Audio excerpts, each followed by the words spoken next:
What's going on, everybody? It's your boy Jobbers and Goons, and I am here today to present basically some new scaling and lore from One Punch Man as Chapter 173 dropped. We got a whole bunch of lore expansions and updates, including what Blast has been up to this whole time. If you're a fan of One Punch Man, manga, anime, comic, all those things, make sure to like and subscribe. We're almost to 20k, and let's try to get this video to 300 likes, and I'll continue my coverage of One Punch Man. If you want access to different kinds of scaling, all those things, hit me up on Discord, and we can talk about getting access to some of my scaling servers, which would include, of course, One Punch Man. But getting back to this, 173 dropped, and it goes crazy. So we're going to go ahead and dive into what we have learned and how it changes things in the landscape of OPM. And obviously, spoiler alert if you have not read chapter 173. But moving on ahead, this chapter basically served a pretty awesome function of letting us know more about Blast. Obviously, Blast being an S-class hero who can manipulate space-time itself.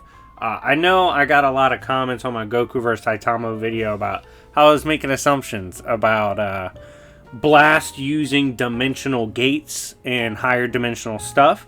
Well, suck my balls and read this latest chapter. They literally confirm it. But anyways, so there's a private behind closed doors meeting for the heroes, right? And this is obviously a discussion with how to move forward with the monster problem, as obviously they're facing a situation where they truly believe, like, hey, anybody could pop up as a monster. Like, your neighbor could pop up as a monster. Dude down the street could be a monster. This is a crisis. Like, we don't want to alert the public in a certain way that'll obviously incite mass hysteria. We need to address this in the proper manner. Well, this discussion eventually keeps going to the point that it slips up like, yo, where's Blast? Like, what's going on with Blast? And it comes to light that Blast has been back and forth and been out of the picture a lot of times on Earth for a very specific reason. You see, Blast has been investigating and dealing with a very particular threat. Now, obviously, this gets pretty crazy if you're watching it live. W in the chat for this lore update on Blast. But it's revealed. I believe it was through a conversation with Zombie Man, actually, and this eventually led to the this absolute gem of lore being dropped. Blast, back in the day, had faced a threat in Elder Centipede. This eventually led to a battle between Blast and Elder Centipede. During this battle, we saw God directly make his way into the battle. Like, he was spotted. This is pretty fucking crazy because at this point, obviously, what led to this being brought up is they're discussing, like, hey, there's been certain monsters that have appeared that we have dealt with that were claiming they were dealing with God.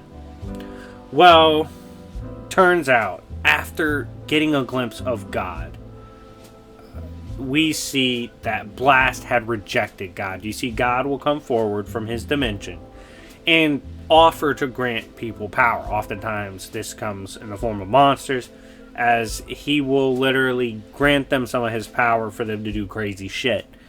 And Blast rejected this and declared war upon God. However, this battle, in which it's literally stated that he has fought God all this time, so for like 20 years, he's literally been battling God. The reason nobody knew this is because the existence of God, the entirety of powers that be, firmly believed this existence being revealed would again incite absolute panic among humans. There's a power out there that they literally call God that is from a higher dimension that's randomly messing with reality and like randomly sending shit to Earth to fuck with them. No, they would be terrified. So they decided to keep the true battles and true happenings of Blast from being revealed, right? They kept it under wraps. Now, there's many things to unpack from this, and there's more in the chapter to discuss, but this part's huge, right? Finding out that Blast is off fighting God, and it's literally confirmed he's been battling God. He's at least battled him in some capacity. Crazy fucking scaling, right? That's insane. Now, obviously, this makes Blast look like even more of a Chad than before, which is pretty impressive. But it's also pretty crazy because it leads into a few different directions in the manga. First of all, obviously, Genos is like, yo, you guys knew where God was. Like, Blast, at least at some points, knew where God was because he's battling him. And you didn't tell Saitama? He was like, if you guys had made us aware that God was in a certain location doing crazy shit, Saitama could have showed up and put him in his fucking place, but you guys didn't want to tell us.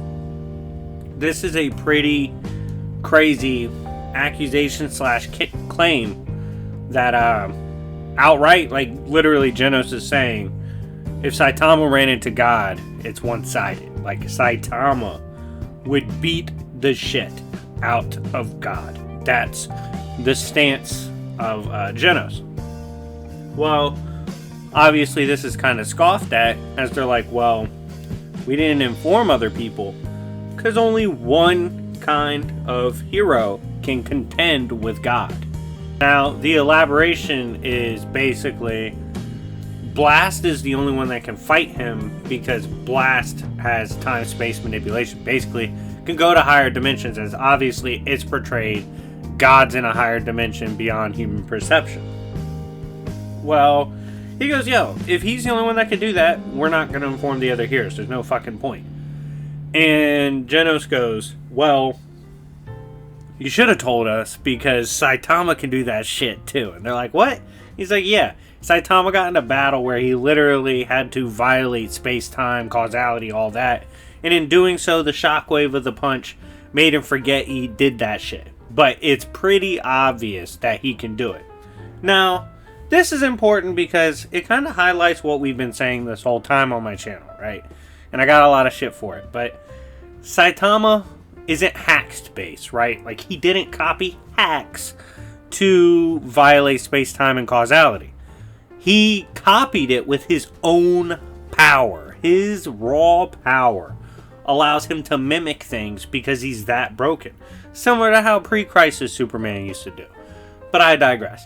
Anyways, Genos is like, even though he can't remember, obviously he'd be able to do it if it need be because he's done it before. Like at the end of the day, when pushed to that point, he's going to pull it off. So basically, Genos' argument is regardless of if he knows how to use those hacks, basically the belief is he's just that strong. That upon an encounter with God and forced to fight God, Saitama would naturally reach that level and bring it out of himself again, no problem. Genos is 100% confident in that, and that's pretty interesting, and I tend to agree with him, but obviously we'll have to see later in the manga. But another interesting thing in this chapter is that they're obviously speaking on the more frequent appearances of God and God fucking with reality, right? And one of the big hints about it in this chapter is that it's Saitama. Saitama destroyed his limiter. His limiter is now gone. And what did he trade for? Absolute power, right? Like that's what he got. Well, absolute power might be the biggest attraction for God. And ever since then, you know, when he became Caped Baldy, when he's been serving as a hero, he's potentially served as a beacon for God to come down and battle. Sort of like it's implied Blast was when he was battling Elder Centipede. But regardless, this is a crazy update to what Blast has been up to. To see he's been battling God is outright crazy. Do you think Genos was right that Saitama will be able to beat God later on? And what do you think of the higher dimensional stuff? As obviously it's stated it's from a different dimension, a higher dimension, and that it's coming down attracted to some sort of power. Anyways, guys, thank you so much for watching. It's been your boy Jobbers and Goons. Make sure to leave a like and a comment if you're a One Punch Man fan, and let me know what you think of the updates. Anyways, I'll see you guys later, and I hope you have a great day. Peace.